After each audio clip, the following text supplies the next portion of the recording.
आजको भिडियोमा सबैजनालाई स्वागत छ। आज चाहिँ म हाम्रो मकै बारीतिर डुलघुम गरिरहेको छु, मकै हेर्न आएको छु।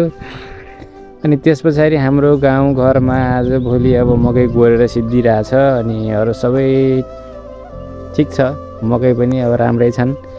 हिजो आज अलि त्यस्तो मौसम सफा छैन, अलि बादल जस्तो गरिरहेछ। अनि त्यस पछाडि 2-4 दिन पहिला चाहिँ पानी पनि अलिअलि परिरहेको थियो।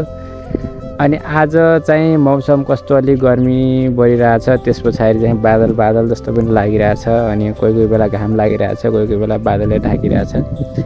अनि त्यस पछाडि चाहिँ अब हाम्रो हेरौँ मकै गाउँघरतिर सर चट्ट लाएर।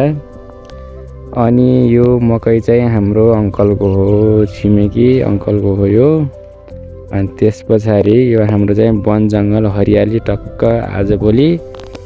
अनि त्यस पछाडि चाहिँ यो हो हाम्रो मकै, यो हाम्रो मकै हो। हाम्रो मकै चाहिँ अलि राम्रो छ, अङ्कलहरूको भन्दा अलि राम्रो पनि छ।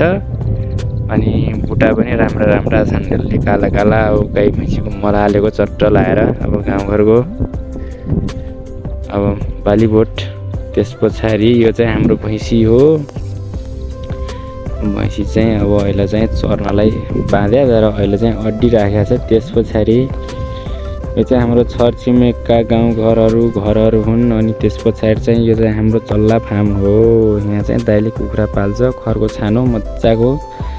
अनि त्यस पछाडि चाहिँ हाम्रो यो पलानेटो भन्ने हो, यो सानो जङ्गल छ। अनि हाम्रो चाहिँ यो चाहिँ तुई उपत्यका पनि भन्छन्, सानो एउटा उपत्यका छ राम्रो। अनि तपाईहरुलाई चाहिँ यो आजको भिडियो चाहिँ कस्तो लाग्यो कमेन्ट सेक्सनमा आएर कमेन्ट गर्न नभुल्नु होला। अनि यो चाहिँ हाम्रो खानीपानीको घर हो।